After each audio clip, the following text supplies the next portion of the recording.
समाज में कट्टरपंथी मानसिकता को हराने के लिए चौतरफा प्रयास किया जा रहा है। राष्ट्रीय बाल अधिकार संरक्षण आयोग ने सभी राज्यों और केंद्र शासित प्रदेशों में मदरसों को मिलने वाली सरकारी फंडिंग बंद करने और मदरसा बोर्ड को बंद करने की सिफारिश दे डाली है।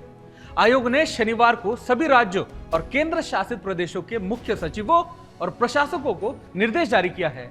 यह निर्देश बच्चों के संवैधानिक अधिकार बनाम मदरसे शीर्षक वाली रिपोर्ट से जुड़ा है, जिसमें मदरसों द्वारा बच्चों के शैक्षिक अधिकारों पर पड़ने वाले प्रभाव और उनकी ऐतिहासिक भूमिका पर चर्चा की गई है।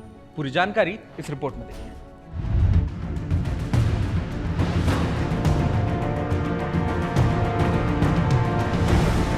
शिक्षा के नाम पर बच्चों के दिमाग में मजहब का कूड़ा भरने वाले और सरकार द्वारा मिलने वाली फंडिंग से मजहबी एजेंडा चलाने वाले मदरसों को अब एनसीपीसीआर की एक रिपोर्ट बेनकाब कर चुकी है। एनसीपीसीआर की इसी रिपोर्ट का हवाला देते हुए इसके चेयरमैन प्रियांक कानूनगो ने मदरसों को राज्य सरकारों द्वारा मिलने वाले फंड को बंद करने की सिफारिश की, जिन्होंने सभी राज्यों के मुख्य सचिवों को पत्र लिखकर मदरसों को दिए जाने वाले फंड को बंद करने की बात कही। मदरसों में पूरा फोकस धार्मिक शिक्षा पर रहने के कारण इनमें पढ़ने वाले बच्चों को जरूरी शिक्षा नहीं मिल पाती और वो बाकी बच्चों से पिछड़ जाते।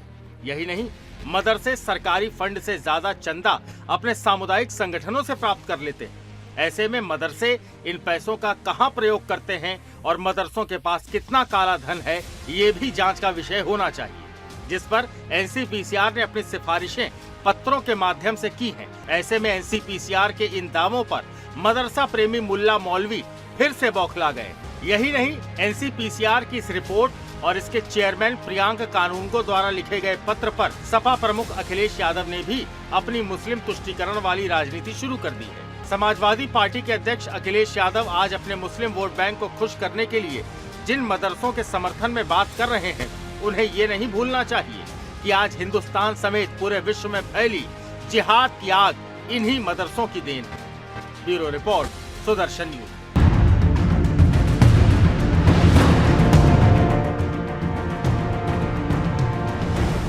भारत में जो मदरसा बोर्ड हैं, 7-8 राज्यों में मदरसा बोर्ड है। हमने कहा है कि मदरसा बोर्ड बंद कर दीजिए, क्योंकि मदरसा बोर्ड पर्पस को सर्व करने में फेल हो गए हैं, डिफीट खा गए हैं। मदरसा बोर्ड में जो रिकॉग्नाइज्ड मदरसे हैं, जो रजिस्टर्ड मदरसे हैं, उनमें हिंदू बच्चे और दूसरे गैर मुस्लिम बच्चे पढ़ रहे हैं। तो इसलिए तो मदरसा बोर्ड नहीं बने थे। मदरसा बोर्ड्स जो हैं वो शिक्षा का अधिकार बच्चों तक पहुंचाने में एक बड़ी बाधा है। हमने पूरी डिटेल उसमें लिखी है। जितनी भी स्कीम्स के माध्यम से हम मदरसों को मदद कर रहे हैं, सरकारी पैसा दे रहे हैं, उनसे कई गुना ज्यादा कम्युनिटी के अपने चंदे इकट्ठे हो रहे हैं, चाहे कुर्बानी की खाल के हों, चाहे ज़कात के हों, चाहे फितरा के हों। हमने वो कैलकुलेशन भी दी हुई है।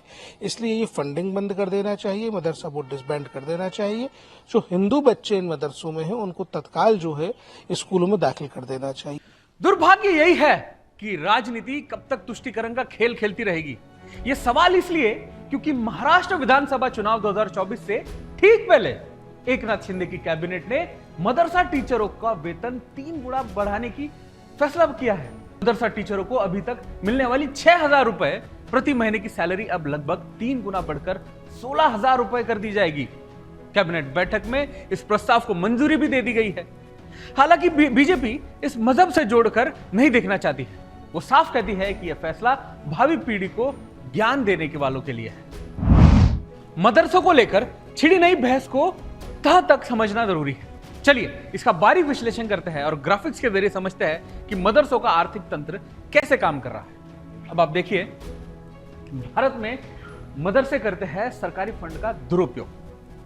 भारत सरकार और कई राज्य सरकार मदरसों को हर साल करोड़ों रुपए की सहायता प्रदान करती है, यानी इसको गवर्नमेंट फंड भी मिलता है। फिर केंद्र सरकार मदरसों के विकास के लिए 50 करोड़ से 100 करोड़ तक का आवंटन होता है, यानी इतनी बड़ी अमाउंट इनको दी जाती है। अब उत्तर प्रदेश लगभग 100 करोड़, बिहार लगभग 50 से 70 करोड़, पश्चिम बंगाल 30 करोड़ की सहायता राशि देता है। ये 3 राज्य हमने आपको बताया।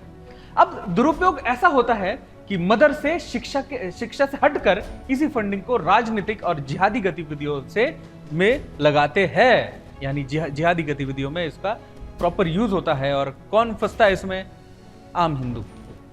मदरसे इस फंडिंग से ऐसा आयोजन, सेमिनार और जलसे करते हैं जिनसे जिहादी प्रचार किया जा सकता है। अब किताबों, प्रयोगशालाओं, डिजिटल उपकरणों के खरीद में सहायता राशि को ना लगाकर, यानी जहां लगानी चाहिए उसके अलावा ये लगाते हैं, मदरसे अपने जिहादी मकसदों में इस खर्च कर रहे हैं। यानी जिसके लिए पैसे दिए जा रहे हैं उसके अलावा उसको छोड़कर सब चीजें किए जा रहे हैं। भारत सरकार से मिलने वाले पैसे का दुरुपयोग करते हुए ये मदरसे भारत के सामाजिक और सांस्कृतिक जड़ों को कमजोर कर रहे हैं। तो ये कुछ पॉइंट्स हैं जो कि हमने आपको बताया कि कैसे फंडिंग का पूरा, सरकार तो शिक्षा के हिसाब से, यानी आने वाली पीढ़ी को सीखने के हिसाब से इनको फंडिंग देती है, लेकिन इसका उपयोग कहाँ होता है ये तो आप भी देख सकते हैं।